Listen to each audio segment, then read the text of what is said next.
교회 여러분, 오늘 대림절 두 번째 주일을 맞이해서 저희 평화에 대해서 좀 같이 이야기를 나누려고 합니다. 하나님께서 예수님을 이 땅에 보내셔서 우리에게 주고자 하셨던 가장 귀한 것이 여러분 무엇입니까? 그것은 평화입니다. 하나님께서는 예수님을 통해서 하나님과 인간 사이에 있었던 그 깨어진 관계를 회복하시고 그 안에 화목함이 있게 하시기 위해서 예수님을 보내셨습니다. 그리고 인간과 인간 사이에 평화가 임할 수 있도록 하시기 위해서 예수님을 보내셨습니다. 예수님이 이 땅에 태어나셨을 때 천군 천사들이 지극히 높은 곳에서는 하나님께 영광이요, 땅에서는 기뻐하심을 입은 사람들 중에 평화라고, 그곳에 평화가 있다고 그렇게 노래했습니다. 예수님께서 우리에게 평화를 가져오신 이 평화의 왕이시고, 참으로 우리들의 삶 속에 주님이 찾아오시면 우리가 이 평안을 누리면서 살아가게 되는 겁니다.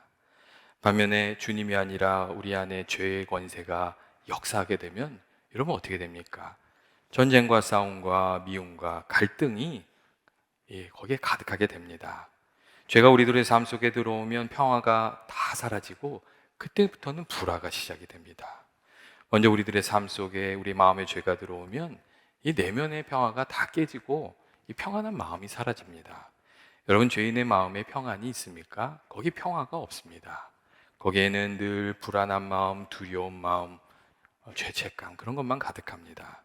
조금만 어려움이 생기면 내가 그때 지은 그 죄 때문에 이 어려움을 당하는 것이 아닌가, 그렇게 생각하게 됩니다. 이 형벌을 받는 것은 아닌가, 이 고난을 받는 것이 아닌가, 이렇게 두려워하는 마음으로 살아가게 됩니다. 이 죄를 지은 마음에는 진정한 평화가 머물 수가 없는 겁니다. 근데 예수님께서 우리 마음 가운데 찾아와 주시고 주님께서 우리의 죄를 용서해 주시는 것을 우리가 믿게 되면 그때는 그 죄의 굴레에서 벗어나서 참된 평안을 우리가 누리게 됩니다. 또한 죄가 우리들의 삶 속에 들어오면 하나님과 맺었던 관계, 화목한 관계도 다 깨집니다. 그래서 하나님을 가까이 하지 못하고 이 아담과 하와가 하나님의 낯을 피해서 살았던 것처럼 하나님을 멀리해서 피하면서 이렇게 살아갑니다. 그리고 어떤 경우에는 자신의 잘못을 정당화하기 위해서 하나님을 대적하면서 다른 사람들도 다 그러는데 내가 그게 뭐 허물이냐고 이렇게 대적하면서 살아가게 됩니다. 근데 그렇게 되면 하나님과 우리 사이에 이렇게 그 좋은 관계 속에서 우리가 누리게 되는 하나님의 귀한 은혜, 또 귀한 복을, 그 평화를 누리지 못하게 됩니다. 이 하나님께서 함께 하시기 때문에 비록 우리들의 삶에 어려움이 있고 고난이 있어도 담대한 마음으로 그 평화를, 이 평강을 가지고 살아가는 그런 은혜를 누리지 못하게 됩니다. 사람과 사람과의 관계에서도 마찬가지입니다.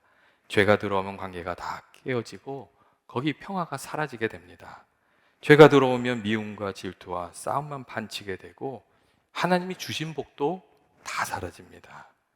많은 경우 하나님께서 이 만남을 통해서 우리를 도우시고 우리들의 삶을 인도하시고 그리고 복을 주시고, 이 하나님께서 그렇게 은혜를 주시는데 이 다툼과 싸움이 시작되게 되면 그 은혜가 다, 은혜의 통로가 다 막히고 은혜가 다 사라지는 겁니다. 예전에 제가 읽은 책에 그 만리장성에 대한 이야기가 하나 있더라고요. 이 만리장성이 정말 인간이 만든 건축물 중에서 정말 굉장히 놀라운 것이잖아요. 중국의 큰 자랑이죠. 그런데 그 책에는 만리장성이 인간의 삶 속에 있는 불화가 가져온 그, 뭐랄까 막대한 그 피해가, 그 비용이 얼마나 큰 것인지를 보여주는 한 가지 예라고 그렇게 얘기해 주고 있었습니다.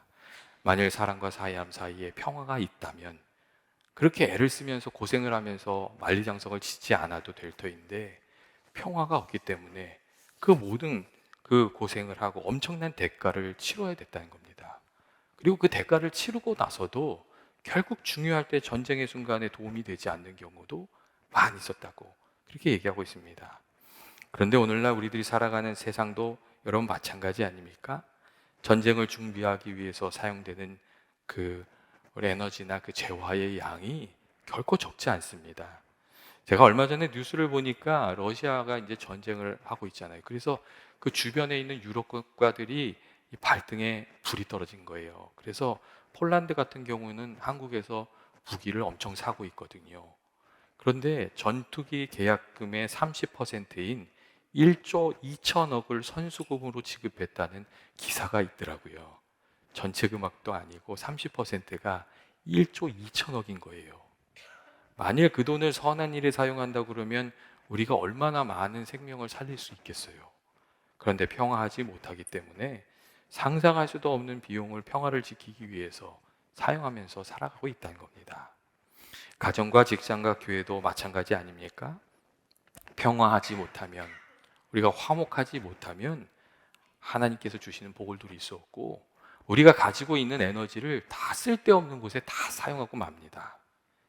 이 하나님의 복을 누리면서 살아가려면 우리가 심어야 될 것을 좀 심고, 섬겨야 될 것도 좀 섬기고, 하나님 하라고 하는 일도 좀 많이 하고 그래야 되거든요. 근데 다툼이 시작이 되면 그 일은 하지 못하게 되고 정말 쓸데없는 일에만 에너지를 다 쏟게 됩니다. 그러면 거둘 것이 없는 사람이 되는 거죠. 부모와 자녀가 싸우고 나면, 다투고 나면 부모도 그렇고 자녀도 그렇고 해야 할 일들이 손에 잡히지 않지 않습니까? 실컷 싸우고 나면 그 다음날 할 일을 잘 하지 못하게 됩니다. 그렇게 되니까 다투면 모든 일이 제대로 될 수가 없는 겁니다. 평화하지 못한 아픈 대가를 우리가 치르는 거지요. 그렇기 때문에 성경은 우리들에게 늘 이 평화를 만들고 이 평화를 지켜가는 길을 배우라고, 평화가 얼마나 중요한지를 깨달으라고 그렇게 말씀해 주고 있습니다.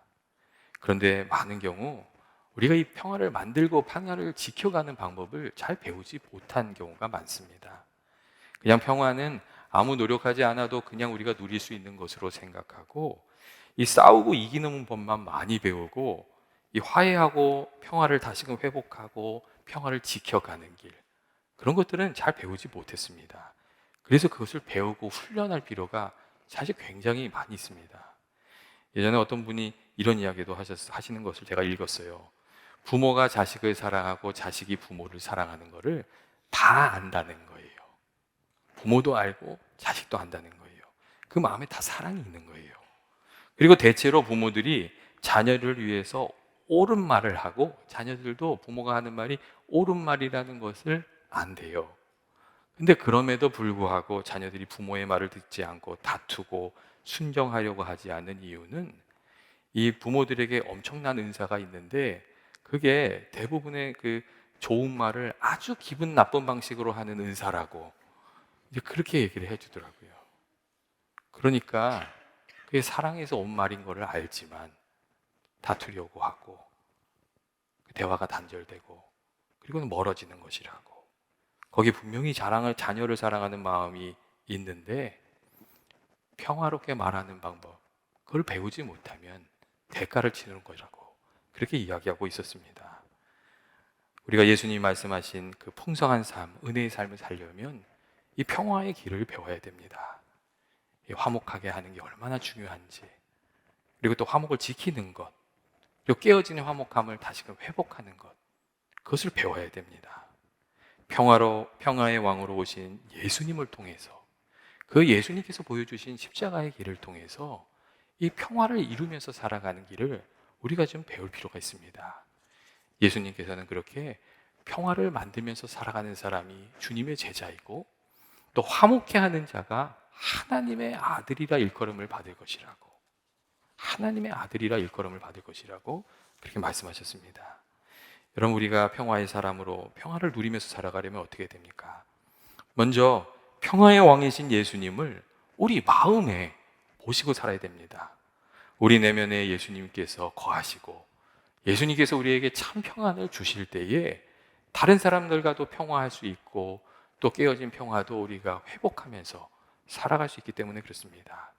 예수님을 우리의 마음속에 주님으로 모시고 우리의 내면이 먼저 거듭나게 될 때, 예수님의 마음으로 바뀌어갈 때 우리가 평화를 누리고 평화의 사람으로 살 수 있다는 겁니다. 만일 그 마음에 예수님이 계시는 것이 아니라 죄의 가시가 있으면 여러분 어떻게 되겠습니까? 이 평화의 사람으로 살 수가 없습니다. 우리 마음속에 있는 죄의 가시가 좀 다 뽑혀져야, 예수님의 마음으로 변화되어야 이게 평화의 사람으로 살 수가 있습니다. 많은 경우 사람들은 이 갈등과 분열의 원인을 이게 내 속에 있는 죄 때문이라고 생각하지 않고 다 다른 사람에게 있는 문제 때문에 그렇게 되는 것이라고, 거기에 있는 것이라고 그렇게 생각을 합니다. 그래서 이렇게 무슨 일이 있으면 비난하고 다른 사람이 바뀌어야 된다고, 그래야 이 갈등과 싸움이 그치는 것이라고 그렇게 생각합니다. 그런데 모든 경우가 다 그렇습니까? 그렇지 않습니다. 많은 경우 갈등과 분열의 이유가 다른 사람 속에 있는 문제 때문이 아니라 내 속에 있는 죄의 가시이기 때문에 일어나는 것이라는 것을 우리가 잘 알 수 있습니다. 우리 안에 있는 질투의 가시, 미움과 분노의 가시, 이기적인 마음의 가시, 다른 사람을 무시하는 교만의 가시, 우리 마음에 있는 이 가시들이 먼저 예수 십자가의 보혈로 좀 다 뽑혀져야 우리가 평화의 사람으로 살아갈 수가 있습니다.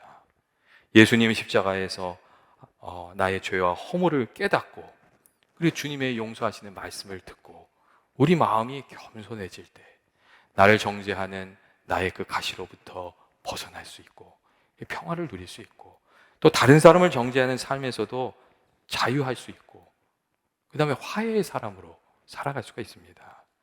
우리가 먼저 용서받은 죄인이 되어야, 그 주님의 용서를 받은 죄인이 되어야 다른 사람을 용서하고 용납할 수도 있다는 겁니다. 이렇게 가만히 살펴보면 굉장히 많은 경우 다툼의 이유가 스스로 의롭다 하는 마음으로부터 시작된 것임을 우리가 많이 찾아볼 수 있습니다. 교만한 마음 때문에 거기서 이 사단이 벌어지는 일이 참 많습니다. 그런데 우리가 예수 십자가 보혈 앞에서 우리의 부족함을 깨닫고 은혜를 깨닫고 겸손해지면 그때 다른 사람을 용서할 수 있고 용납할 수 있고 화해를 만들면서 화해 사람으로 살아갈 수 있습니다. 혹 내 삶에 평화가 없다고 생각되신다면 예수 십자가 앞에 나아가 기도하면서 먼저 내 안에 있는 가시들이, 죄의 가시들이 뽑혀지도록, 미움도 질투도 불신도 교만의 가시도 뽑혀지도록 기도하고 예수님의 평화가 우리 마음을 먼저 주장하게 해달라고 기도하는 저와 여러분 되시길 원합니다. 둘째로, 우리가 평화를 누리며 살아가려면 우리 삶 속에 불의가 떠나가고 정의가 이루어져야 됩니다. 여러분, 억울한 마음이 있는 사람이 있는 곳에 여러분 평화가 있을 수 있겠습니까? 여러분, 억울한 마음이 있는 사람이 있으면 거의 평화가 없습니다. 공평과 정의가 회복되지 않으면 우리가 평화를, 진짜 평화는 누릴 수 없다는 겁니다. 그렇기 때문에 아모스서 그 5장 24절 말씀을 보면 오직 정의를 물같이 공의를 마르지 않는 강처럼 흐르게 하라는 그런 말씀이 있습니다. 억울한 사람의 마음이 풀어져야 이 평화를 누릴 수 있기 때문에 그렇습니다. 그런데 억울한 일이 언제 일어납니까? 하나님의 말씀의 뜻에 따라 정직하고 바르게 살지 않을 때, 그때 억울한 사람들이 생깁니다. 적당히 대충 내 편한 대로 내 이익을 따라서 하려고 하면 거기 주변에 억울한 사람들이 생기게 된다는 겁니다. 그렇기 때문에 우리가 정말 평화를 누리면서 살아가려면 하나님의 법을 따라서 살고 의롭고 정직하게 사는 삶, 주의 말씀이 다스리는 삶, 그런 삶이 되어야 되고, 우리의 가정에도 우리 교회에도 하나님의 말씀이 바로 서게 되어야 됩니다. 그리고 단순히 의롭고 정의롭게 말하는 것이 아니라 그렇게 살아가는, 하나님의 법을 따라서 사랑으로 의롭게 거룩하게 살아가는 삶, 그 삶을 우리가 좀 살아야 됩니다. 왜냐하면 삶은 없고 옳은 것을 옳다고 이렇게 떠들고 지적하는 그렇게 하면 이게 문제가 해결되는 것이 아니라 갈등이 더 커지기 때문에 그렇습니다. 문제가 있는데 그 일을 위해서 헌신하는 사람이 없고 지적하는 사람만 있으면 거기에 문제 해결이 없고 평화가 없습니다. 예전에 제가 이런 얘기를 한번 읽은 적이 있어요. 이 평화를 만드는 사람은 말을 조심하는 사람이 되어야 한다고 하면서 빗자루질하는, 청소하는 이야기를 거기 하셨더라고요. 이 빗자루질을 할 때 조심성이 없이 막 쓸면 쓸기는 쓸지만 먼지가 하늘로 다 올라가서 청소를 또 다시 해야 된다는 거예요. 아무 소용이 없다는 거예요. 그 얘기를 하면서 이 빗자루질을 제대로 하려면 먼저 물을 뿌리고 먼지가 나지 않도록 살살 조심해서 쓸어야 그 먼지를 깨끗이 치울 수 있는 것이라고 그렇게 얘기하더라고요. 그런데 우리가 말로 의를 이루는 것도 여러분 그렇지 않습니까? 먼저 사랑의 물을 뿌리고, 사랑의 물을 많이 뿌리고, 그리고 유순한 말로 인내를 가지고 살살 그것을 쓸어내야 우리가 말로 의를 이루면서 주님의 뜻을 이루면서 살아갈 수가 있습니다. 여러분, 함부로 말하는 사람은 의를 이루지 못하고 억울한 일만 더 키우고 갈등만 더 키웁니다. 우리가 이걸 깊이 생각해야 됩니다. 그리고 정말 문제를 만드는 사람들이 또 있죠.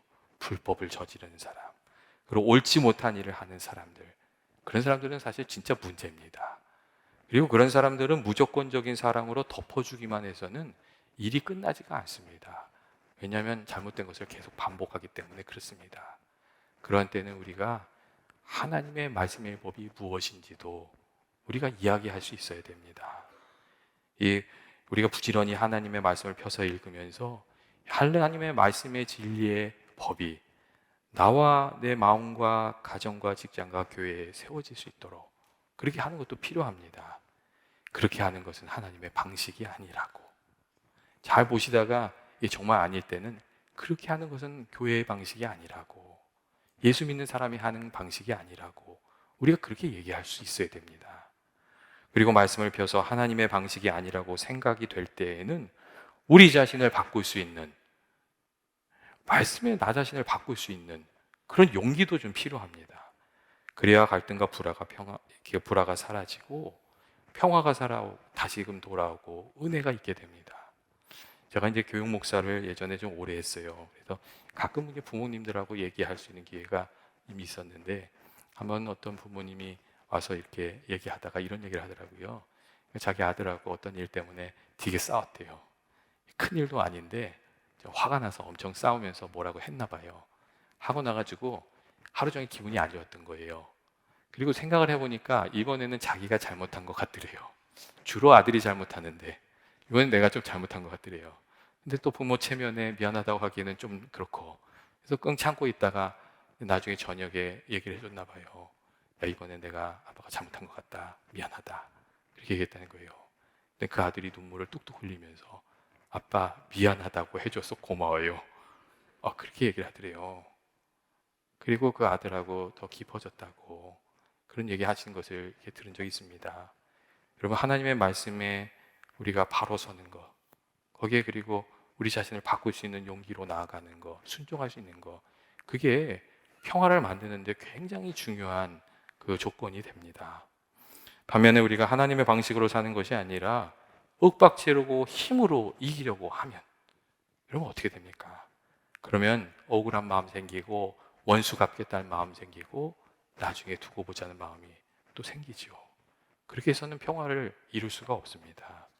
우리가 힘으로 사는 것이 아니라 하나님이 의롭다 하시는 방식으로 살아가는 저와 여러분 되셨으면 좋겠습니다.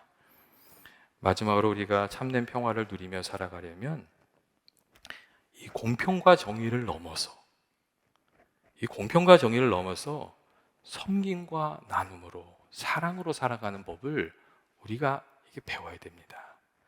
여러분, 예수님께서 보여주신 그 평화를 만들어내는 방법이 무엇입니까? 그것은 뭐냐면 공평과 정의가 거기에 머물러 있는 게 아니에요. 자기 자신을 죄인들을 위해서 내어주시는 엄청난 희생과 사랑이었어요.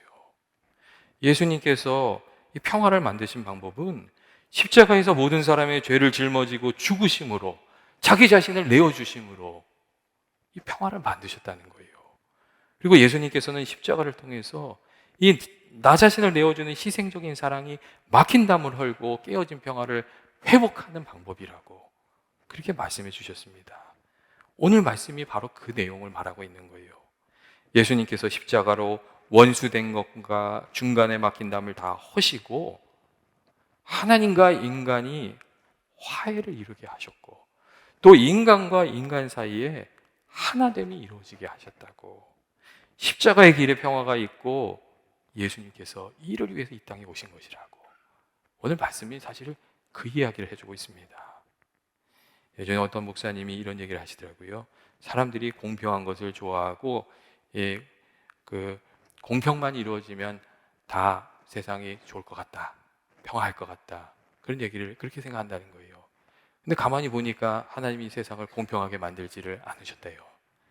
그러니까 어떤 사람은 부유하게 만드셨고, 어떤 사람은 가난하게 만드셨고, 어떤 사람은 지혜롭게 만드셨고, 어떤 사람은 어리석게 만드셨고, 어떤 사람은 굉장히 건강하게 만드셨고, 어떤 사람은 너무 약하게 만드셔서 다른 사람의 도움이 필요하게 만드셨고, 그렇게 만드셨다는 거예요. 그래서 그런 생각을 했대요. 하나님께서 만일 모든 사람에게 똑같은 능력을 주시고 똑같은 상황에서 태어나게 하셨으면 이 모든 이 불공평으로 인한 불안은 없어지지 않았을까? 그런 생각을 했대요. 근데 그런 생각을 이렇게 깊이 하고 있는 중에 갑자기 마음에 깨달아지는 것이 있더랍니다. 하나님께서 공평하게 주셔도 그 마음 가운데 죄가 있고 이기적인 마음이 있으면 평화가 없겠구나. 그게 깨달아지더랍니다. 여러분, 자녀들에게 똑같이 100불씩 주면 늘 화목합니까? 똑같이 줘도 다툼이 일어나는 경우가 아주 많습니다. 인간의 마음속에 회복되지 않은 마음이 있어서 여러분 그렇습니다. 그리고 한 가지 더 이제 우리가 깨달을 것은 하나님께서 원하시는 그 평화는 그렇게 다 공평해져서 누리는 평화가 아니라는 겁니다. 강한 자가 스스로의 힘을 내려놓고 약한 자를 섬김으로 이루어지는 평화. 부유한 사람이 자기의 것을 가난한 자에게 나누어 줌으로 인해서 이루어지는 평화. 사랑으로, 섬김으로, 낮아짐으로 이루어내는 평화. 그 사랑 가운데서 이루어지는 평화가 주님이 원하시는 평화라는 것. 우리가 그것을 깊이 생각해야 됩니다. 예수님께서 십자가로 그것을 우리에게 보여주셨기 때문에 그렇습니다. 교회 여러분, 우리가 정말 예수님께서 말씀하신 주신 그 풍성한 삶을 누리려면 평화의 중요성을 생각하고 평화의 사람으로 살기 위해서 좀 평화의 방법을 배워야 됩니다. 내가 가진 것을 내어주는 훈련, 그리고 다른 사람을 섬기는 훈련, 그래서 이 평화를 지켜나가는 훈련, 그게 필요합니다. 한번 어쩌다 섬기고, 어쩌다 한번 구제하고, 어쩌다 한번 용서하고, 어쩌다 한번 참아주고, 이런 게 아니라 그 모든 것이 습관이 되고 생활이 될 때까지 우리가 그것을 좀 배워야 됩니다. 여러분, 하나님의 선하신 뜻이 어디 있습니까? 그것은 미움과 질투와 원망과 다툼의 가시들은 좀 다 뽑아버리고 예수님의 마음으로 살아가는 데에 여러분 거기에 하나님의 뜻이 있습니다. 성 프란시스코가 평생 원했던 게 평화의 도구로 쓰임 받는 거였어요. 그래서 우리가 잘 아는 그 평화의 기도, 나를 기도라는 그 기도문이 있잖아요. 저는 그 기도문이 우리 모두의 기도문이 되기를 원합니다. 그래서 우리가 정말 주님이 원하시는 그 평화의 사람으로 살아가서 주님이 기뻐하시는 그런 은혜가 있는 삶이 되기를 주의 이름으로 축원드립니다. 오늘 이 성 프란시스코가 얘기했던 평화의 기도문을 우리가 좀 같이 한번 읽어보면 좋겠어요. 제가 이제 화면에 띄워달라고 했거든요. 우리 한번 같이 읽도록 하겠습니다. 주여 나를 평화의 도구로 써주소서. 미움이 있는 곳에 사랑을, 다툼이 있는 곳에 용서를, 분열이 있는 곳에 일치를, 의욕이 있는 곳에 믿음을, 그릇됨이 있는 곳에 진리를, 절망이 있는 곳에 희망을, 어둠이 있는 곳에 광명을, 슬픔이 있는 곳에 기쁨을 심게 하소서. 위로받기보다는 위로하고 이해하기보다는 이해하며 사랑받기보다는 사랑하게 해 주소서. 우리는 줌으로 받고 용서함으로 용서받으며 자기를 버리고 죽음으로써 영생을 얻기 때문입니다. 아멘. 이 시간 잠시 같이 기도하기를 원합니다. 사랑과 은혜 많으신 하나님 아버지, 이 땅의 평화의 왕으로 오신 주님을 생각하며 그 십자가의 그 은혜를 생각하며 아버지께 감사드립니다. 평화의 주님께서 우리들의 마음속의 삶의 자리에 날마다 찾아와 주셔서 아버지, 저희 가운데 있는 미움과 다툼과 모든 가시들, 쓴 가시들은 다 떠나가게 하시고 우리 모두가 주님 말씀하신 대로 평화를 이루는 사람으로, 화평케 하는 사람으로 살아가게 하여 주옵소서. 예수님의 이름으로 기도합니다. 아멘.